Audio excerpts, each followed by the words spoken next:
Y porque cantamos Sé que solo así, hoy vamos a hablar acerca de la suficiencia de Cristo, la gloria y la suficiencia de Jesucristo nuestro Señor.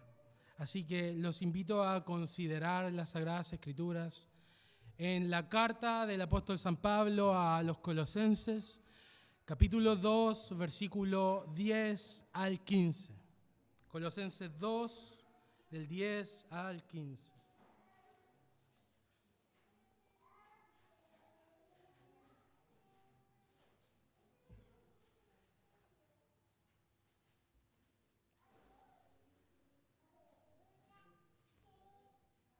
Damos lectura en el nombre de nuestro Señor Jesucristo. Y vosotros estáis completos en Él, que es la cabeza de todo principado y potestad. En Él también fuisteis circuncidados, con circuncisión no hecha a mano, al echar de vosotros el cuerpo pecaminoso carnal en la circuncisión de Cristo, sepultados con Él en el bautismo, en el cual fuisteis también resucitados con Él mediante la fe en el poder de Dios que le levantó de los muertos.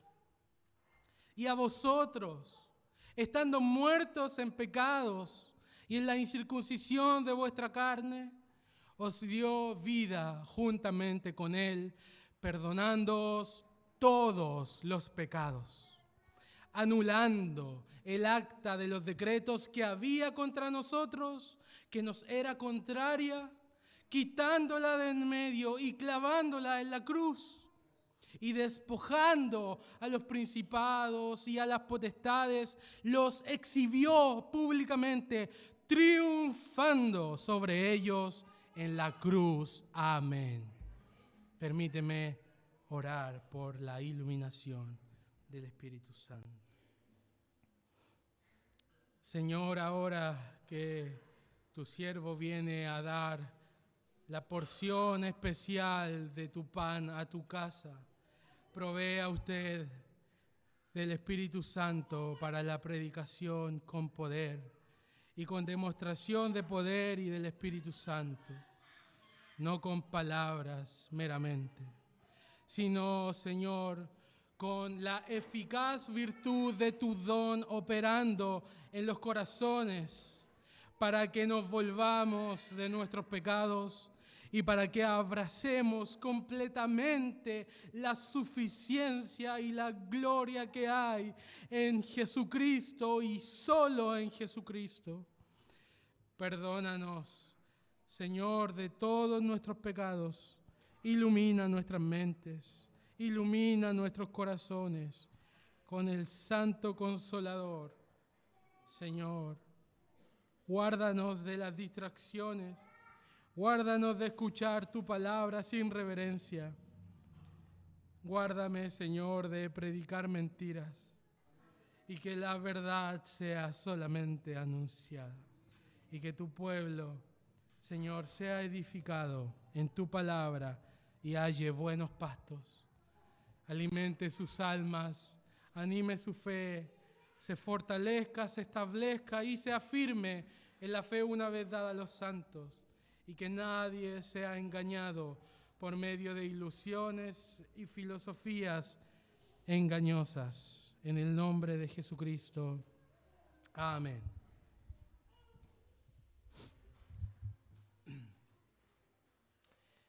La iglesia de los colosenses no fue una iglesia plantada por el apóstol Pablo.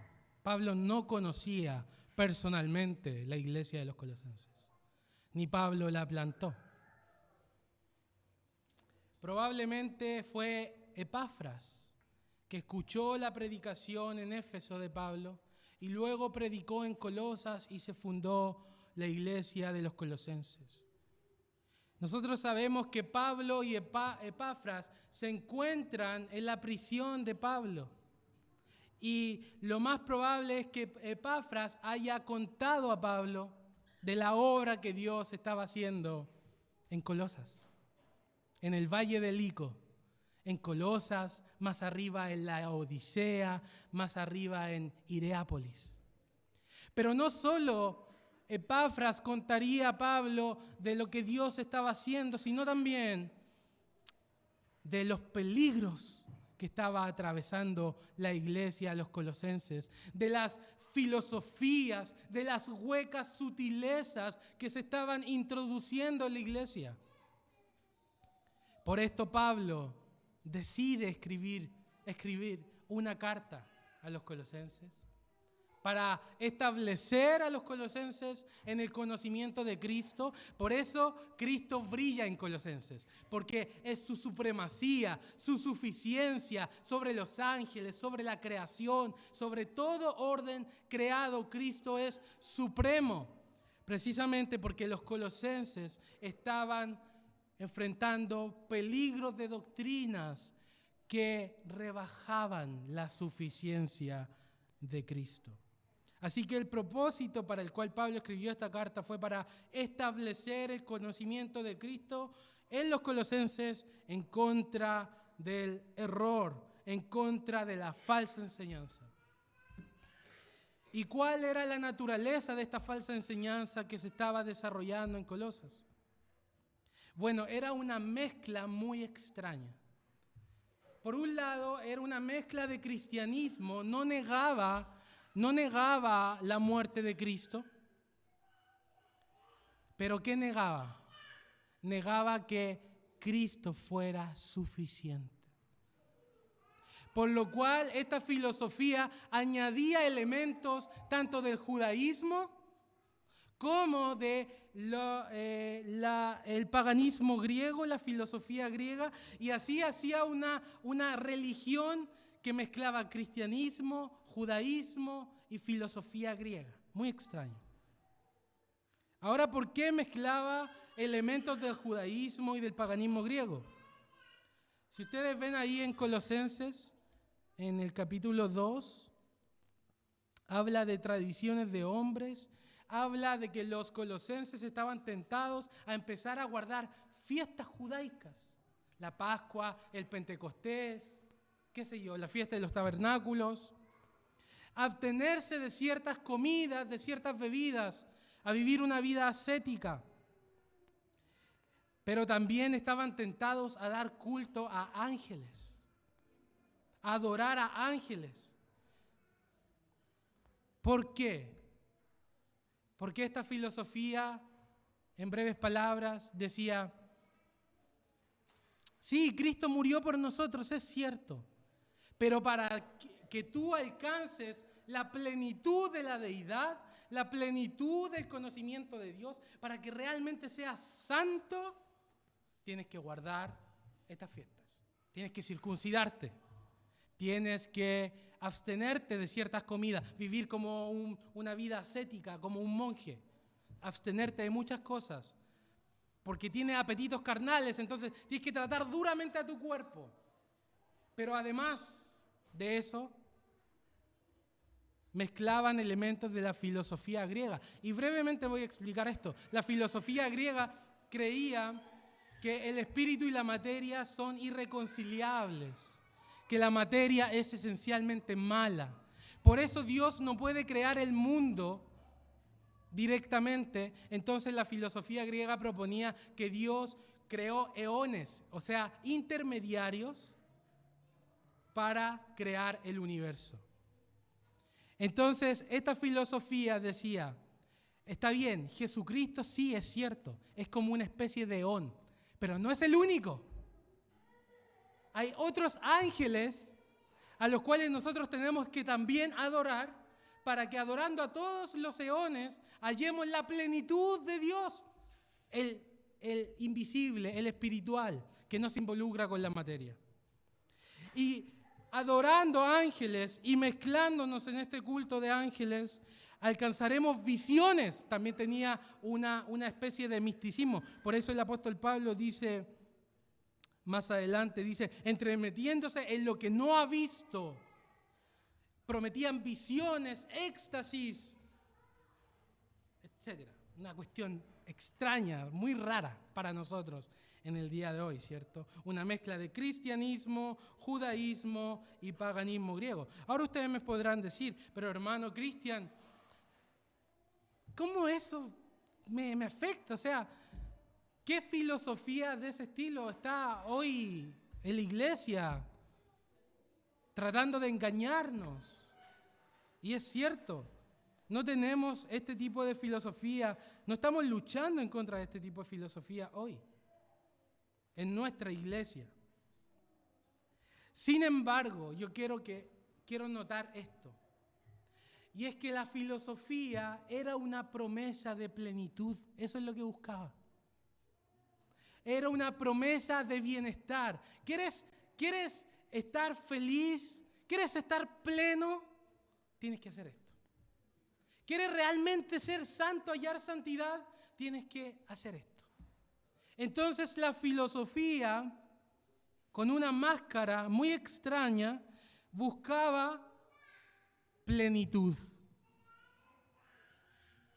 Buscaba bienestar, buscaba felicidad.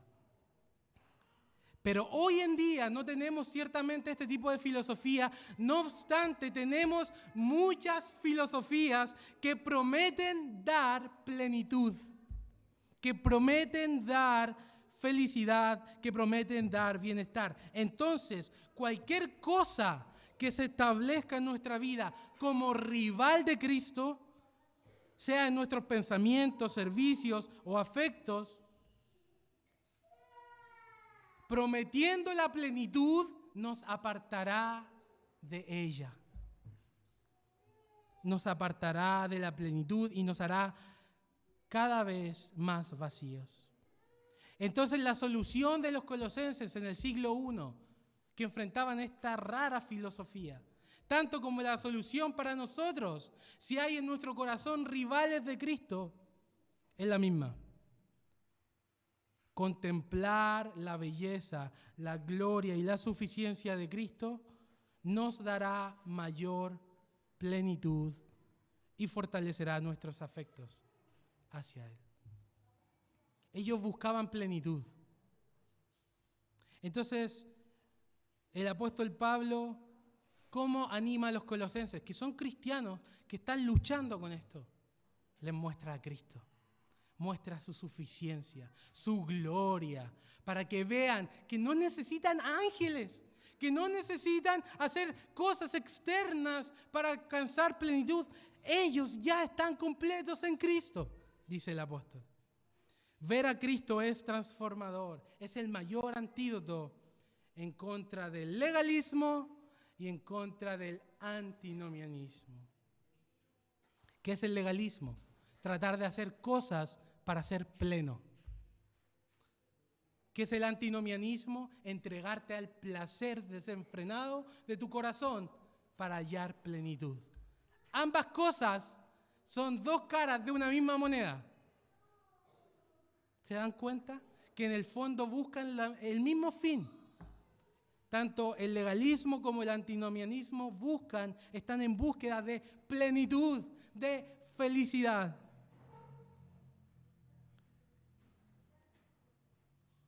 Entonces su antídoto es una visión transformadora de quién es Jesús y lo que Él ha hecho por nosotros. Ahora, ¿por qué razón esta filosofía, tanto esta filosofía como todo en estos días, busca llenar un vacío, llenar un hoyo que tenemos en nuestra alma, como diría Blaise Pascal? Tenemos un vacío en nuestra alma con la forma de Dios. ¿Y qué hace el hombre? Busca de qué manera llenar ese vacío. Si tan solo tuviera esto, sería feliz. Si tan solo tuviera este dinero en mi cuenta, estaría tranquilo. Si tan solo tuviera este trabajo, este título, si tan solo tuviera esta camioneta, si tan solo tuviera esto, lo que sea, ahí alcanzaría plenitud. Si tan solo se solucionara este problema, sería realmente feliz. Si tan solo tuviera algo que me llenara y me diera propósito y llenara el hondo vacío que hay en mi alma. Pero todos ustedes han estado en este lugar, en el lugar donde buscan algo, ponen su esperanza y sueños en algo para alcanzarlo, y una vez que llega, ¿qué ocurre? Ustedes saben de lo que estoy hablando. Pones tu esperanza, tu gozo, tu anhelo en algo, lo persigues, lo persigues, lo persigues. Y cuando llega, te da plenitud que estabas buscando. Somos como en el mito de Sísifo, el mito griego, que empujamos la piedra hasta la colina, pero a punto de llegar al estado de plenitud, volvemos a estar en el principio. Y así, eternamente, vamos de cosa en cosa, de cosa en cosa, tratando y diciéndole a todas las ofertas de este mundo que nos llenen, llénanos por favor. El alma del hombre es una caverna de deseo. Busca la plenitud, busca la felicidad. ¿Has visto esa película, Buscando la Felicidad? Eso es cierto de toda la raza humana. Porque la caída del hombre dejó en nosotros un abismo insalvable en nuestro ser. Habiéndonos revelado de Dios y la plenitud que solo hallamos en Él, ahora estamos en un vacío hondo, desesperanzador, frustrador, triste, que nos amarga, nos embarga cada día. Thomas Chalmers dice que el corazón humano se rebela en contra de su propio vacío. Es decir, cada vez que tú te sientes vacío, vas a buscar llenarlo con algo. Y cuando llegas a llenarlo con algo y te das cuenta de que no te llena, vas a ir a otra cosa. Y así vas saltando de cosa en cosa. Voy a tener una casa, voy a tener un auto, voy a hacer familia, voy a tener una carrera, voy a sacar mi título, voy a tener un trabajo, voy a tener dinero, y pones tu esperanza en eso y trabajas, te esfuerzas, pero una vez que vas a llenar, estás a punto de llegar, ahí viene la plenitud, ¡bum!, se esfuma entre tus manos como el viento, es un espejismo. Y te vuelves a encontrar nuevamente en el desierto del vacío, en el desierto del sinsabor, en el desierto de la frustración, en el desierto, hermanos, del abismo de nuestras almas. ¿Sabes por qué la gente que vive en la basura es adicta a las mismas cosas que la gente que tiene absolutamente todo? Actores, cantantes que tienen riquezas y fama por doquier, caen en las mismas drogas y en el mismo alcohol que vive en la basura. ¿Sabe por qué pasa eso? Porque ambos buscan plenitud. Ambos buscan llenar su corazón de algo que les falta. Ambos tienen una honda vacío con la forma de Dios. Y yo sé que tú lo tienes, porque así fuimos creados. Nuestra alma, decía San Agustín, se encontrará satisfecha solamente cuando se encuentre con Dios. Eclesiastés define la vida como tratar de perseguir el viento. ¿Has visto a alguien correr tras la brisa y tratar de agarrar el viento? ¡Qué ridículo sería!, ¿cierto? Así el predicador dice que es el perseguir el conocimiento, el perseguir el placer, el perseguir la sabiduría. Todo es vanidad, y tú sabes que lo has sentido, tú sabes que has sentido ese vacío enorme en tu alma, sabes que lo has sentido. Has probado un pecado, has probado un placer, has puesto tu esperanza en un sueño, en un trabajo, en lo que sea, y una vez que lo bebes, esa agua no puede saciarte, es amarga. no puede darte la plenitud que estás buscando.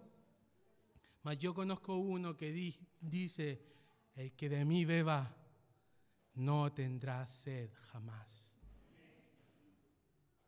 Cualquiera que bebe de esas aguas, volverá a tener sed.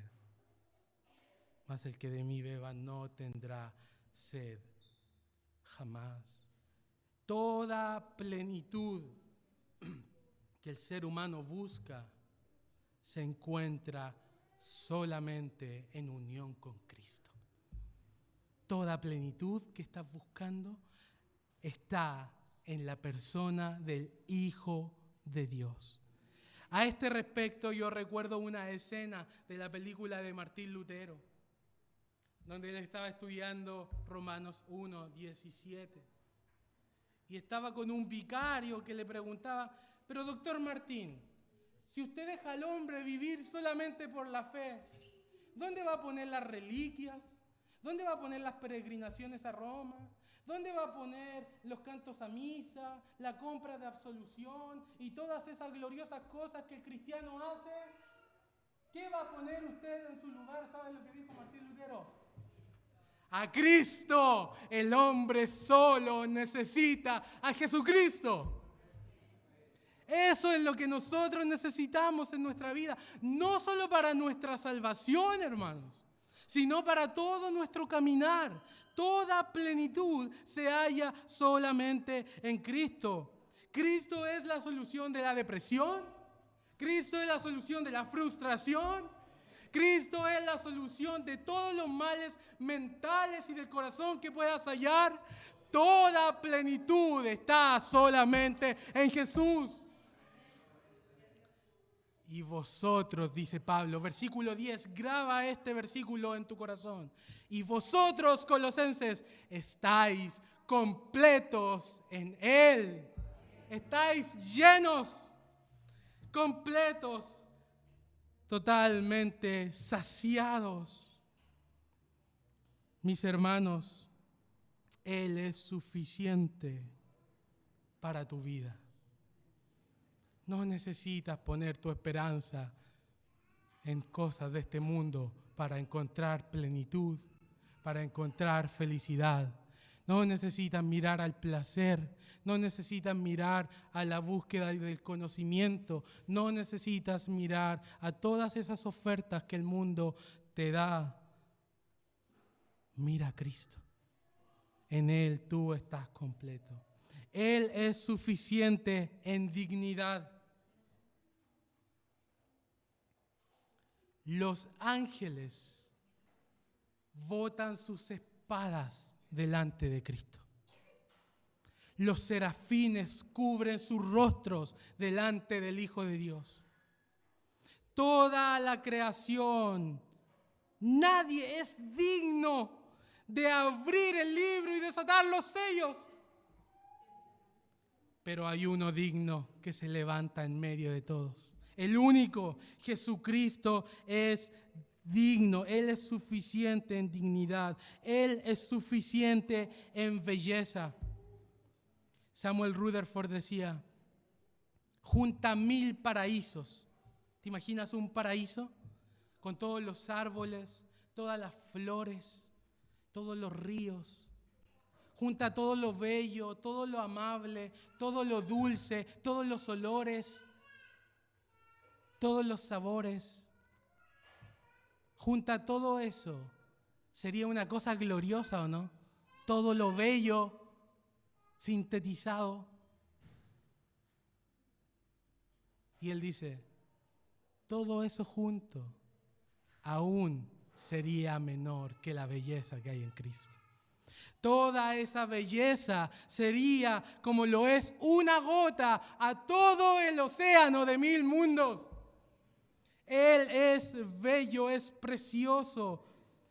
En Él hallamos completa suficiencia. Su amor por ti supera cualquier amor que te pueda dar un ser humano o un ángel. Su amor por ti estuvo dispuesto a sacrificarlo todo. Él es suficiente para consolarte. Díganme ustedes, ¿Cuál de sus ídolos le va a dar consolación cuando tengan una pérdida? Cuando estén sufriendo. ¿Cuál de todas esas cosas que ustedes ponen sus sueños y esperanzas les va a dar alivio? ¿Les va a dar paz? ¿A cuál de todos sus ídolos pueden correr y recostarse entre sus hombros para encontrar consolación? Solo Cristo, solo Cristo, solo Él es suficiente. Sabiduría. Muchos de ustedes no oran y viven sus vidas basados en su inteligencia y fracasan. En Él están escondidos todos los tesoros de la sabiduría y del conocimiento. En Cristo, hallar en Cristo sabiduría para tu caminar. Él es tu sabiduría, como dice 1 Corintios. Él es tu justificación. Él es tu santificación. Él es tu redención. Como está escrito, el que se gloría, gloríese en Cristo.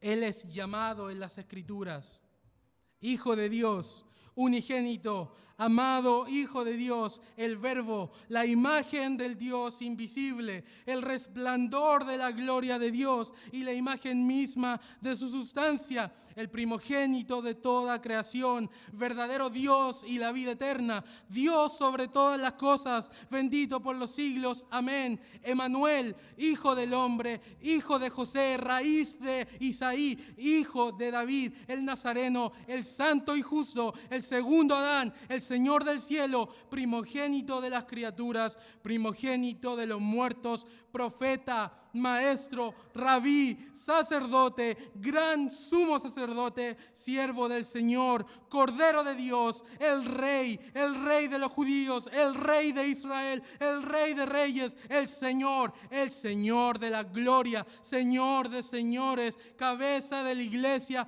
cabeza de principados y potestades, el novio de la iglesia, el pastor y guardián de las almas, autor y consumador de la fe, autor de eterna salvación, el camino, la verdad, la vida, el pan de vida, el príncipe de paz, la resurrección y la vida, el pastor de las ovejas, la puerta del rebaño, la luz del mundo, la estrella de la mañana, el león de la tribu de Judá, el amén, el testigo fiel y verdadero, el alfa y la omega, el primero y el último, el principio y el fin, el juez de los vivos y de los muertos, el heredero de todas las cosas creadas. Ese es nuestro Salvador. Sus nombres prueban que Él es incomparable en dignidad y posee un lugar único que solo a Él le pertenece.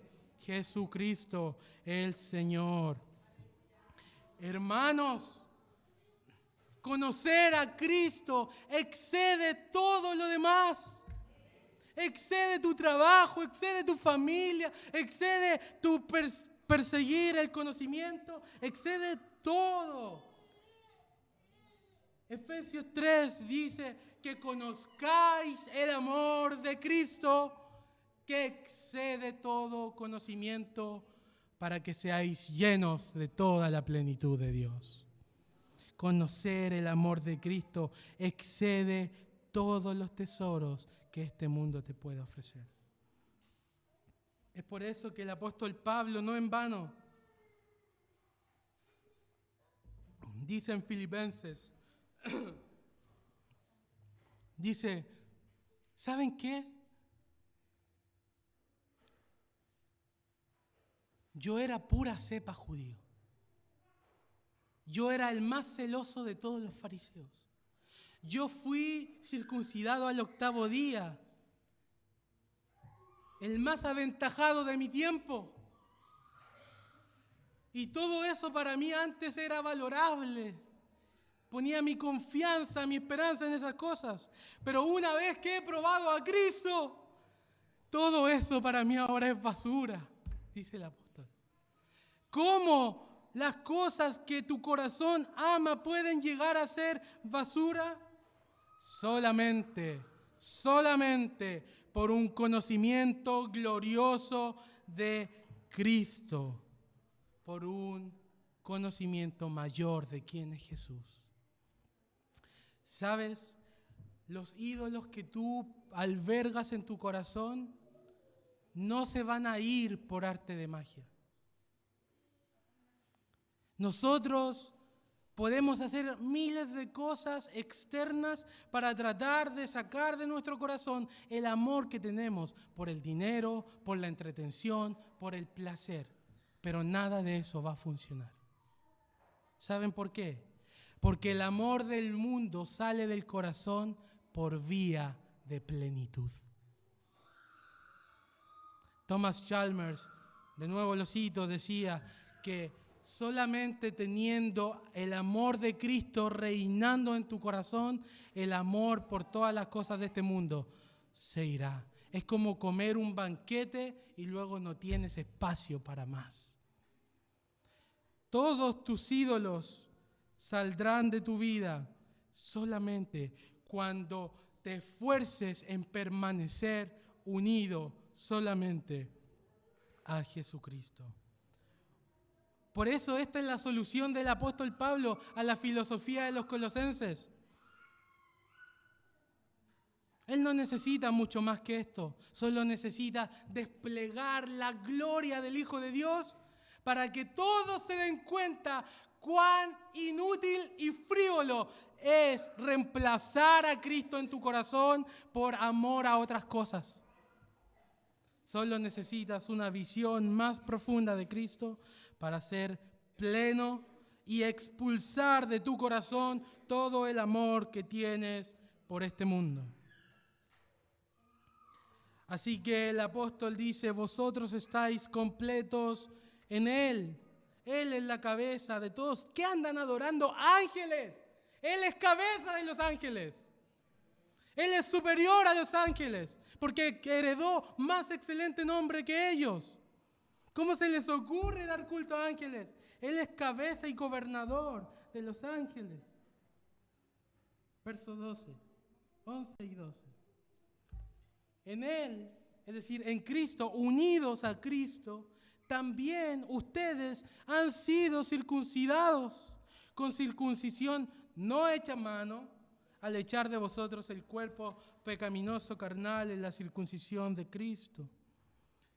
Verás, ellos decían que había que circuncidarse para encontrar plenitud. ¿Y qué les dice el apóstol? Ya lo tenemos eso en Cristo. No necesitas circuncidarte para estar pleno y completo y feliz y bienestar y reconciliado con Dios. No, ya estamos circuncidados en Cristo. Dice que la circuncisión que nosotros tenemos no es hecha a mano. ¿Saben quién hizo esa circuncisión? El Espíritu Santo en tu corazón. No fue hecha a mano con un cuchillo. Fue con el Espíritu Santo dándote un nuevo corazón, quitando tu corazón de piedra, poniendo un corazón de carne, dándote el Espíritu. Ya estás circuncidado. En el antiguo pacto, la circuncisión simbolizaba cercenar el pecado, por eso era el corte del miembro viril, ¿cierto? Cercenar el pecado, es decir, fuera lo terrenal, someterse a un cambio de corazón y ser incluido en la familia de Dios. Eso representaba la circuncisión. Pero ahora, hermanos, en el nuevo pacto, nosotros ya hemos sido circuncidados en nuestro corazón. El apóstol dice, al echar de vosotros el cuerpo pecaminoso carnal. En otras palabras, ¿qué significa esto?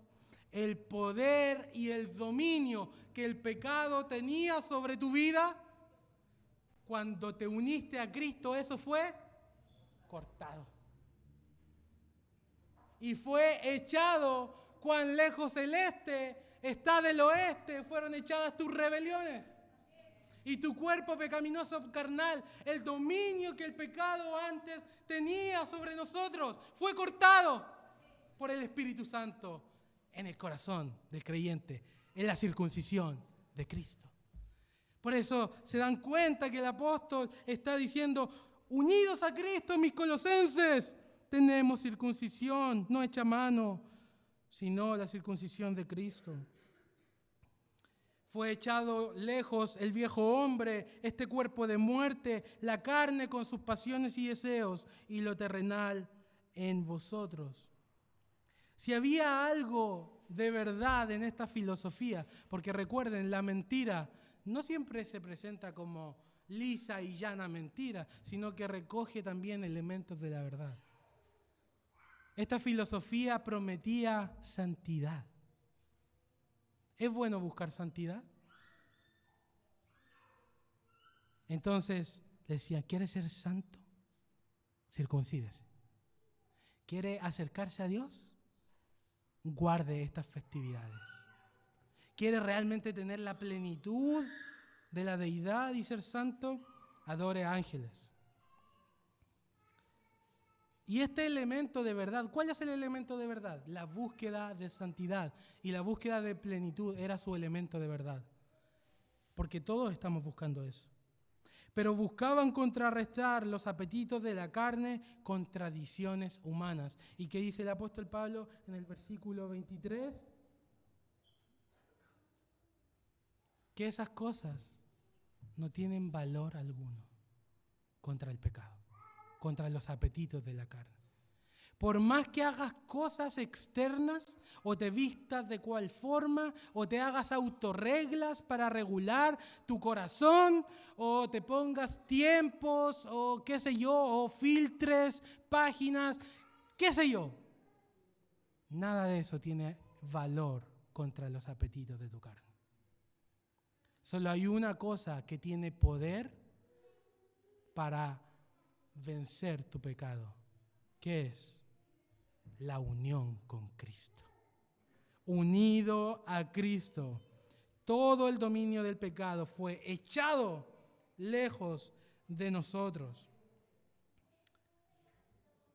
Unión con Cristo implica desunión con el pecado, tal como la circuncisión.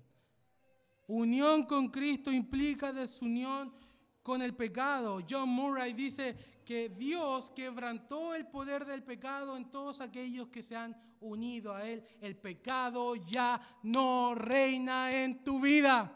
Ya no eres esclavo al pecado. Ya no estás muerto en delitos y pecados. Eres nueva criatura. Porque tu viejo hombre fue crucificado juntamente con Cristo. Sepultado juntamente con Cristo por el bautismo. Eso es lo que simboliza el bautismo. Que tu vieja naturaleza fue sepultada. Fue sepultada juntamente con Cristo. Eso dice el versículo 12. Sepultados con Él en el bautismo. Es la misma imagen de la circuncisión. Si la circuncisión dice que el cuerpo pecaminoso carnal, el dominio del pecado, es echado, el bautismo dice que el viejo hombre ha sido sepultado con Cristo. Pero no solo ha sido sepultado tu viejo hombre, sino que ha sido creado uno nuevo. Ha sido resucitado también por el bautismo. O sea, el bautismo representa esta realidad que pasa cuando nos unimos a Cristo. Nos unimos a Cristo, nuestro viejo hombre es sepultado con Él, resucita un nuevo hombre, así como Cristo fue resucitado de entre los muertos. Vayan por un momento a Romanos 6, versículos 2 al 5.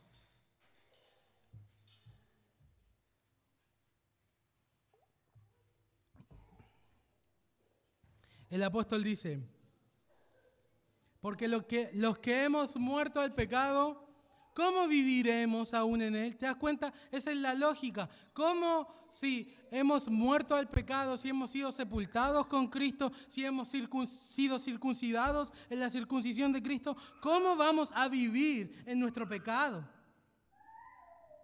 ¿O no sabéis, dice el versículo 3, que todos los que hemos sido bautizados en Cristo Jesús, hemos sido bautizados en su muerte? Porque somos sepultados, lo mismo que en Colosenses, somos sepultados juntamente con Él para muerte por el bautismo, a fin de que como Cristo resucitó de los muertos por la gloria del Padre, así también nosotros andemos en vida nueva. Tu viejo hombre fue sepultado, fue crucificado con Cristo, resucitó uno nuevo. Versículo 5. Porque si fuimos plantados juntamente con Él en la semejanza de su muerte, así también lo seremos en la de su resurrección. Una vez que nos unimos a Cristo, hay una transformación de nuestro ser. Y nuestro viejo hombre es sepultado para siempre con Cristo y resucita uno nuevo por el poder de Dios. El mismo poder que levantó a Cristo de los muertos es el mismo poder que te hace nacer de nuevo y el mismo poder también que te da para la santidad. Por eso el apóstol le está diciendo, ellos están buscando santidad, pero ¿sabe cuál es la fuente de la santidad? Tu unión con Cristo. Cristo es la fuente de santidad. Separados de mí, permaneced en mí y mis palabras en vosotros. El que permanece en mí lleva mucho. Entonces, hermanos, cualquier cosa que nosotros estemos buscando para hallar santidad fuera de Cristo es inútil. Lejos de Cristo, los apetitos carnales florecerán. Desarraigados de Cristo, crecerá como maleza nuestra vieja naturaleza, viciada conforme a los deseos engañosos. Por eso el apóstol dice, Cristo es tu santificación. Cristo no es solo tu justificación, Él también es tu santificación. Porque todo lo que necesitamos se halla solamente en Cristo. Hay pasajes de la Escritura que yo me gusta llamarlo como arbolitos de Navidad. Porque en un solo lugar condensan tantos regalos y dones que es como mirar un árbol de Navidad, lleno de regalos por todos lados. ¿Quieres abrir otro regalo? Ok, aquí está la etiqueta. Para Iglesia Presbiteriana Pacto de Cristo de parte de Dios. Versículo 13. Y a ustedes que estaban muertos en pecados y en la incircuncisión de su carne, les dio vida juntamente con Cristo, perdonando todos los pecados. Hermanos, estábamos muertos en nuestros pecados. ¿Qué es la muerte sino la separación del alma con el cuerpo, cierto? Eso es la muerte. La muerte espiritual es que nosotros estamos separados de Dios. Estamos ajenos de su vida en nosotros. Somos como un muerto. ¿El muerto puede responder al llamado? Oiga, señor muerto, vaya al hospital para que lo reanimen. Está muerto, no puede oír el llamado, no puede ver el reino de Dios. Estábamos muertos, inertes a todo lo espiritual, vivos para el pecado, muertos para Dios, ciegos, sordos, ajenos, destituidos de la gloria de Dios. Ezequiel 16 da una imagen muy pictórica de esto y quiero que vayamos ahí un momento a Ezequiel capítulo 16.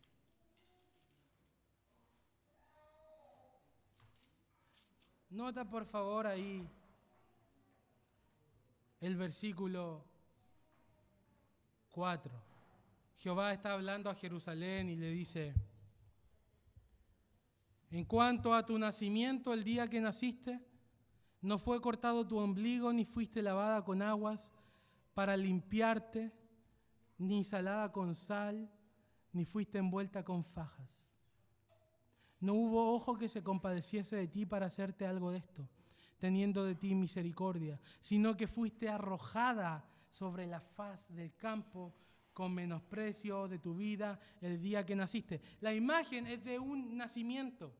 Algunos de ustedes han estado en un nacimiento. Y cuando el niño nace o la niña nace, está llena de sangre, ¿cierto? Está con el cordón umbilical todavía colgando. Dios le dice a Jerusalén, cuando tú naciste, estabas llena de sangre, con tu cordón umbilical al aire, y en lugar de limpiarte como se limpia a los bebés, en lugar de ponerte fajas y envolverte en paños, en lugar de cortar tu cordón, de cuidarte y amarte, ¿qué pasó? Fuiste arrojada. Éramos como abortivos. Un bebé arrojado no está vivo, hermanos. Está muerto en sangres. Como un bebé despreciado, con menosprecio de su vida, dice Ezequiel. Y luego Jehová habla y dice, y yo pasé junto a ti, y te vi en tus sangres, y te dije, ¡vive! No fue así con nosotros, hermanos. No fue así con tu vida. Estabas en tus sangres, nadie tuvo compasión de ti, nadie te vistió, y Dios tuvo misericordia de ti cuando nadie tuvo misericordia de ti. Y Él te dijo, estando muerto en tus delitos y pecados, te dijo, ¡vive! Y aquí estás vivo, hermano. Estás vivo al reino celestial. Tienes ojos para ver. Puedes escuchar su voz. Tu corazón arde cuando escuchas el nombre de Jesús. Es porque Dios te rescató. Es porque Dios tuvo misericordia de ti cuando estabas muertos en tus delitos y pecados por su gran amor con que nos amó. Pero no solo dice que estábamos muertos en pecados, sino también dice que estábamos en la incircuncisión de nuestra carne. Un incircunciso era alguien que estaba ajeno al pueblo de Dios, extraño, advenedizo, fuera, sin Cristo, ajeno a la ciudadanía de Israel, sin esperanza, sin Dios en este mundo. Así eras. Así eras. Pero ahora en Cristo, vosotros que en otro tiempo estabais lejos, habéis sido hechos cercanos por la sangre de Cristo. Así que ya no sois extranjeros, ya no sois advenedizos, sois conciudadanos de los santos, miembros de la familia de Dios. Ya no eres incircunciso, eres miembro de la familia de Dios, porque Él te dio vida. Y esta preciosa promesa, perdonándoos todos los pecados. Otro regalo más del arbolito de Navidad. A veces nosotros pensamos que Dios perdona nuestros pecados menos graves. Los pecados que hicimos en ignorancia, los pecados que hicimos por debilidad. Pero no los pecados graves, esos de los cuales estamos muy avergonzados, que tal vez no se lo has contado a nadie y tú lo sabes y lo llevas. Pero mira esta promesa de parte de Dios. Todos tus pecados, no una parte de ellos, no solamente tus pecados pasados o tus pecados menos graves. Todos tus pecados son perdonados en Cristo. Todos ellos, como dice el himno. Cuando miro la cruz, ya no llevo yo mi pecado, porque está clavado allí con Cristo. Hermanos, yo te hago esta pregunta. ¿Y Cristo sabía quién tú eras cuando Él fue a la cruz? ¿Él sabía tus pecados? Cristo Jesús sabía de tus más graves y horrendas faltas que ahora el Espíritu Santo está trayendo a tu conciencia. Jesús sabía. Jesús sabía. Y con todo, Él estuvo dispuesto voluntariamente a ir a la cruz por ti. Jesús sabía el asesinato de David. Jesús sabía el adulterio de David. Pero Jesús amó a David. Y tomó sus pecados, todos ellos, y los cargó en la cruz. Y así también contigo. Por lo cual no hay pecado en tu vida que no pueda ser perdonado por Cristo. No hay pecado tan grande, maldad tan roja que no pueda ser limpiada por Él. Por eso las rameras, por eso los publicanos que se arrepienten van primero delante de Dios que los escribas y fariseos. Hermanos, esto nos da confianza para confesar nuestros pecados, ¿o no? Tener un Dios que te conoce completamente y que te ha perdonado completamente, ¿no te da confianza para acercarte a Él? Cuando nos acercamos a Él, a veces pensamos que Dios va a actuar como actuaría nuestro cónyuge o nuestros padres o nuestros hijos, que al momento que confesamos a ellos sus pecados, hay una cara de decepción. Bestia, ¿cómo pudiste hacerme esto?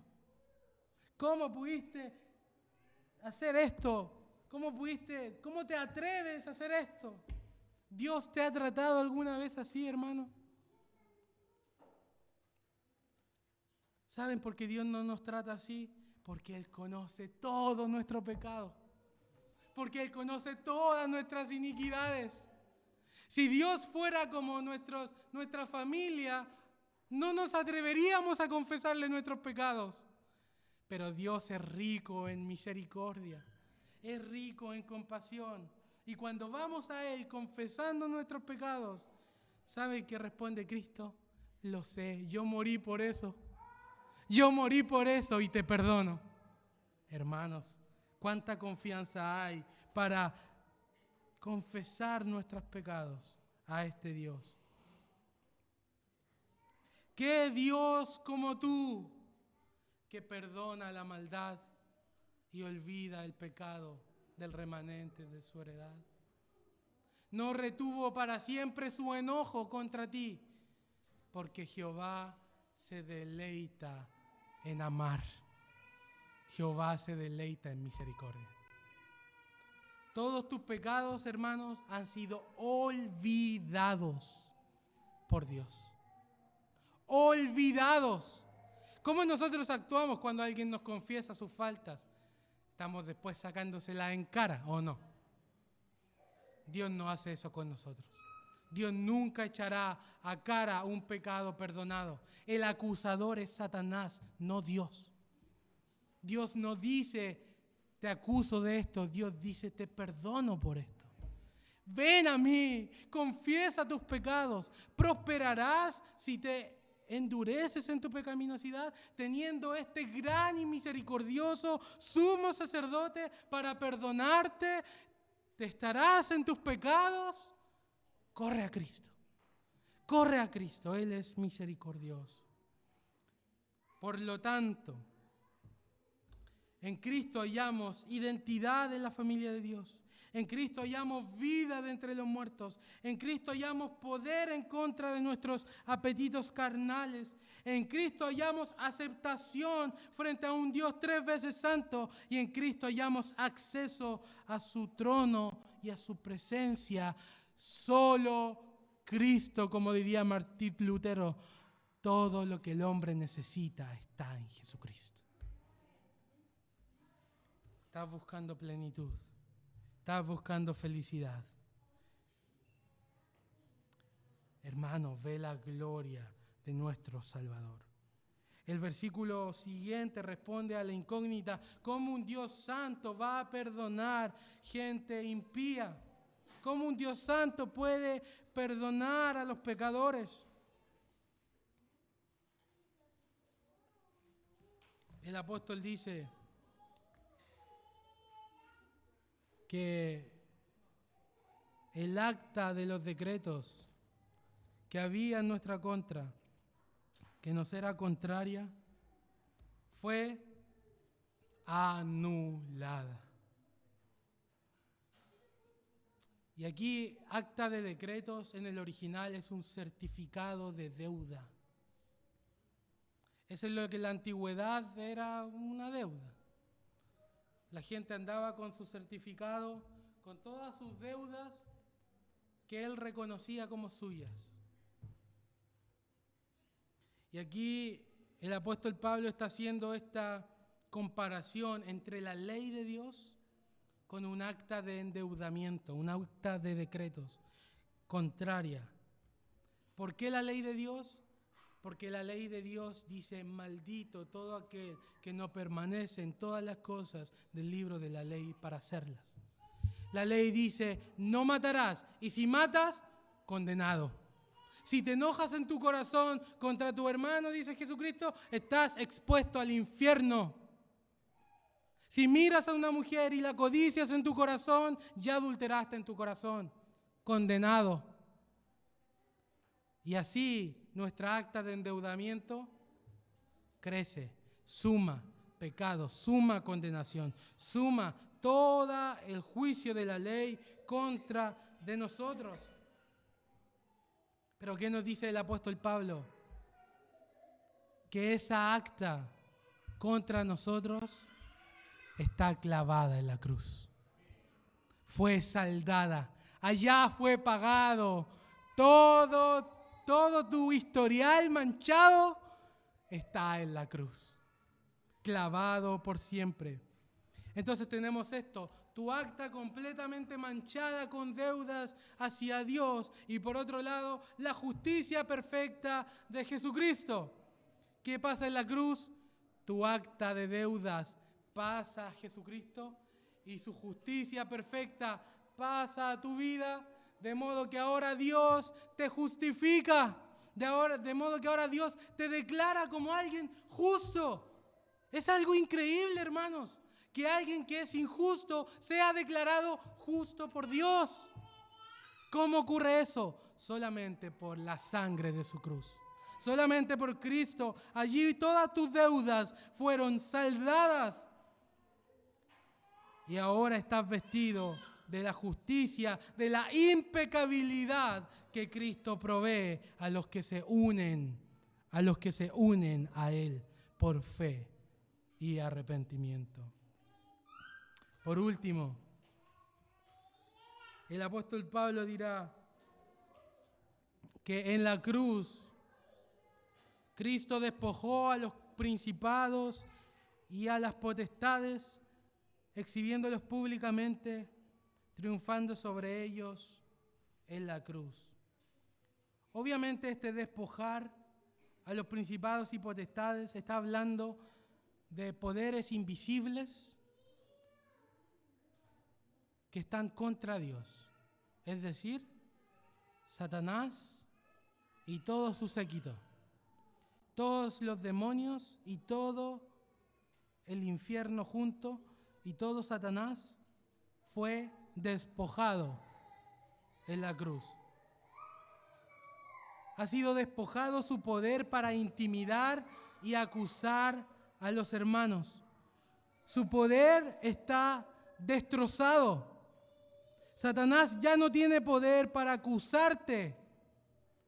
Porque como diría Martín Lutero, cuando el diablo se acerque a tu conciencia y comience a acusarte de tus pecados, y comience a echarte en cara que mereces el infierno, y empiece a enumerar uno a uno todas tus maldades, Martín Lutero decía: responded esto: sé que merezco el infierno, sé que merezco la ira de Dios, pero conozco muy bien a Jesucristo, el Hijo de Dios, que pagó por mí todos mis pecados. Y tú, Satanás, fuiste derrotado en la cruz.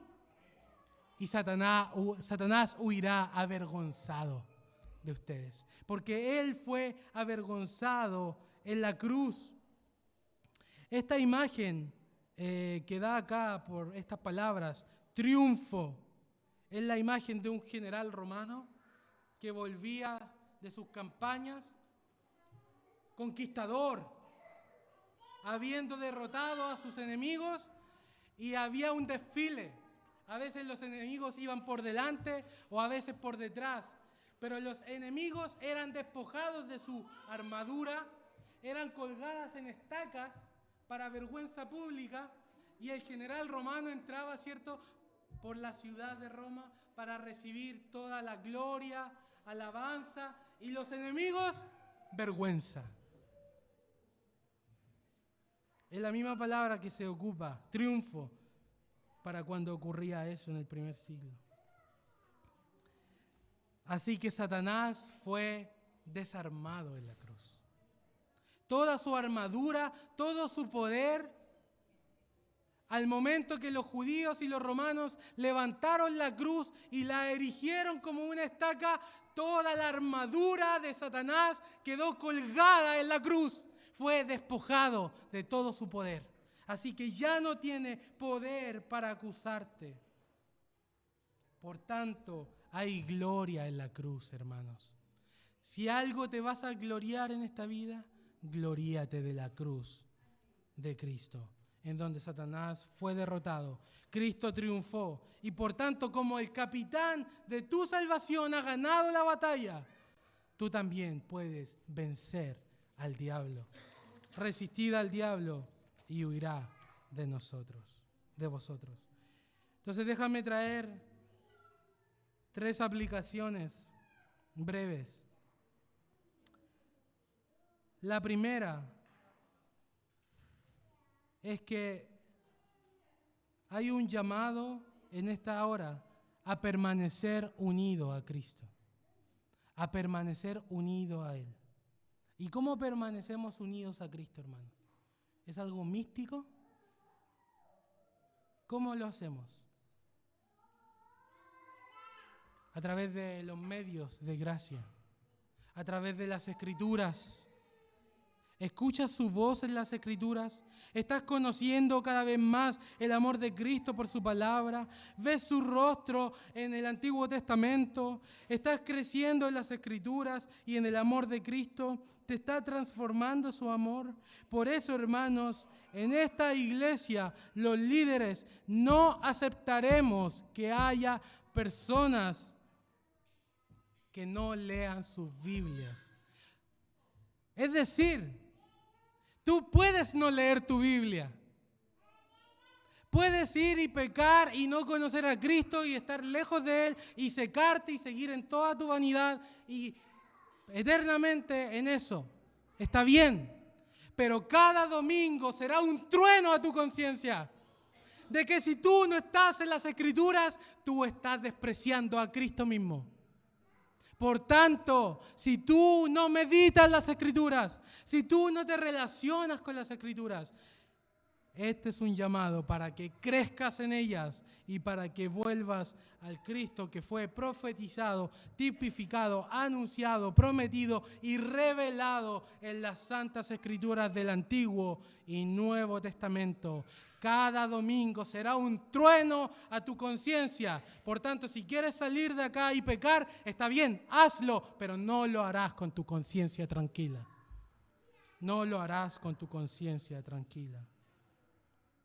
Conoce más a Cristo en las Escrituras. Vuelve a las Escrituras para crecer en plenitud del amor de Cristo. Vuelve a la oración. Hablas con Él. Hablas con Cristo.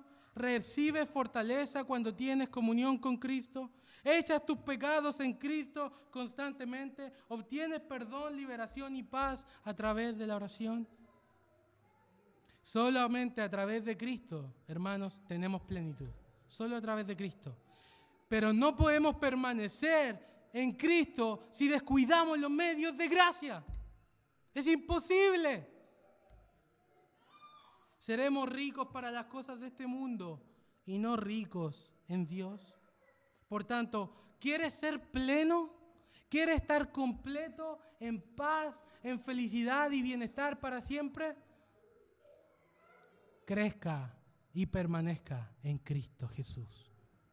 Él es la vid, ustedes son los pámpanos. Como el pámpano no puede llevar fruto alejado de la vid, así ustedes no pueden llevar fruto si están lejos de Cristo.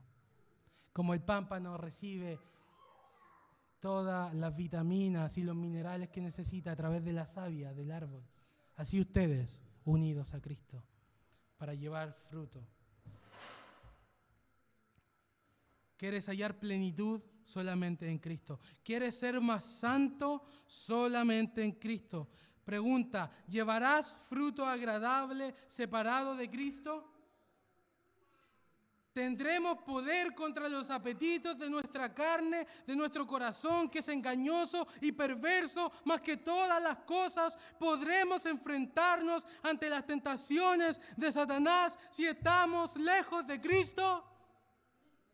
¿Se beneficiará nuestra iglesia, nuestra familia y nuestro prójimo si no vivimos en la suficiencia de Cristo? Solamente encontramos santidad y utilidad en Cristo. Plenitud en Cristo, santidad en Cristo y por último, perdón y aceptación solamente en Cristo. Esta es la base del apóstol para pedir a los colosenses que perdonen a sus hermanos. Vaya ahí.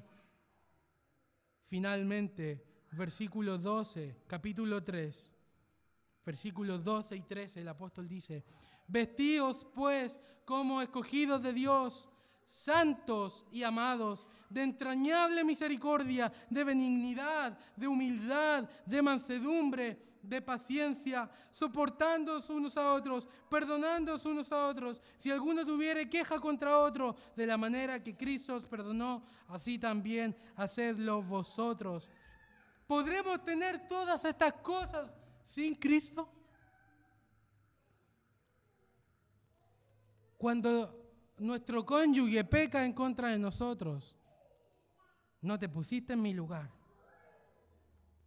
Mira lo que me estás haciendo. Y nos cuesta perdonar. Nos cuesta perdonar a nuestro prójimo que nos ha ofendido. ¿Por qué nos cuesta perdonar? Responda, ¿por qué te cuesta perdonar? Porque estás lejos de Cristo.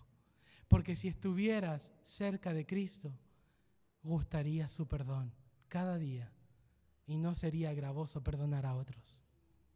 No sería gravoso soportar a otros.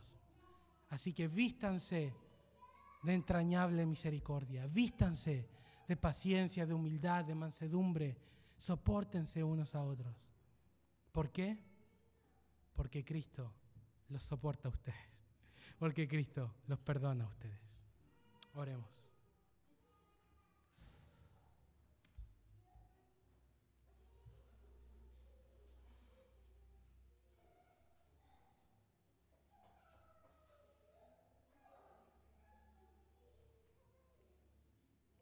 Tú nos conoces, Señor.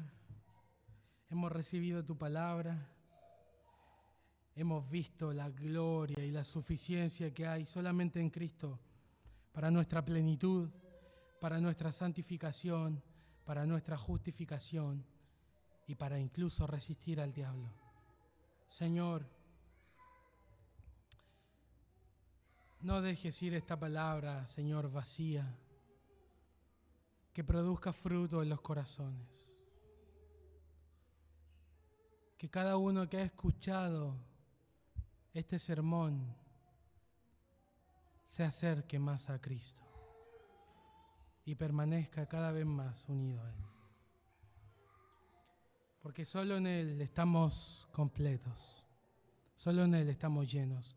Líbranos, por favor, líbranos de que esto pase por nuestro oído y lo olvidemos pronto. Permítenos vivir una semana llena de plenitud, llena de santidad y llena de triunfo, solamente en Jesús. En el nombre de tu Hijo amado oramos, Padre. Amén. Bien, hermanos.